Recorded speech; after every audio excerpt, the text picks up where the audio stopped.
భద్రాద్రి భువనగిరి జిల్లా యాదగిరిగుట్ట పట్టణంలో కాంగ్రెస్ లో భారీగా చేరికలు కొనసాగుతున్నాయి.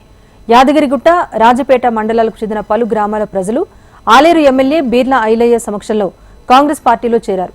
ప్రభుత్వం ఇచ్చిన హామీలను అమలు చేయడంతో ప్రజల్లో కాంగ్రెస్ పార్టీకి ఆదరణ పెరిగిందన్నారు. భువనగిరి కాంగ్రెస్ అభ్యర్థి చామల కిరణ్ కుమార్ రెడ్డిని భారీ మెజార్టీతో గెలిపించాలని ఎమ్మెల్యే బీర్లా ఐలయ్య కోరారు.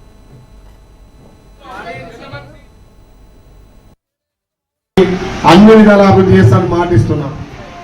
సరే, అప్పుడు ప్రస్తుతం వల్ల ఒకరిద్దరు అడ్డిటైనా పోయినా కానీ మళ్ళీ మన కుటుంబం మన ఇల్లు అని చెప్పి మన కుటుంబ సభ్యులుగా చేయడానికి వచ్చినటువంటి మీ అందరికీ పేరు పేరున ధన్యవాదాలు.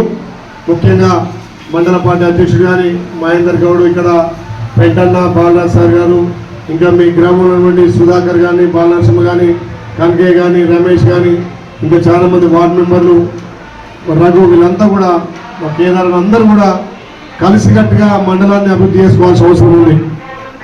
గత 10 సంవత్సరాలుగా కాంగ్రెస్ పార్టీ అధికారం లేకపోవడం, కాంగ్రెస్ పార్టీ జెండా మోసుకొని మీరు ఎన్నో కేసులు పెట్టిలు, అధికారం వచ్చినాక ఓటికి అధికారం వచ్చినాక గ్రామాలను దూరం చేసుకుని కాదు, అధికారం ముఖ్యం కాదు, మీ అందరి నమ్మకాలను నిలబెట్టి ప్రభుత్వంలో మీరు ఎమ్మెల్యే గెలిపిస్తే ప్రభుత్వం నన్ను విడుదల చేసి మన ఆల్రెడీ ఇంకా పెద్దపీట వేసింది కాబట్టి ఖచ్చితంగా మీ గ్రామాలను అన్ని విధాలు అభివృద్ధి చేస్తారని మాటిస్తూ టీఆర్ఎస్ పార్టీ మొత్తమే అంతా అయిపోయింది. ఒక ఇద్దరు ఉంటే కూడా అందరూ వెళ్ళవచ్చు కాబట్టి మరి అప్పటికంటే ఓట్లు ఎక్కున్నారు. ఇప్పుడు అట్లున్నప్పుడే ఇంకా మన గ్రామం ఆలేరులో ఐలేకి మంచి పట్టుందంటే మొన్న 50,000 వచ్చింది, దానికి ఒక 20,000 మెజార్టీ ఇస్తే ఇంకా కూడా రాష్ట్రం నుంచి నిధులు వస్తాయి. మన అభ్యర్థి చామల కిరణ్ కుమార్ ఢిల్లీ నుంచి కూడా మనకు కావాల్సినటువంటి నిధులు కూడా తీసుకొస్తాడు. కాబట్టి అందరం కుటుంబ సభ్యుల లెక్క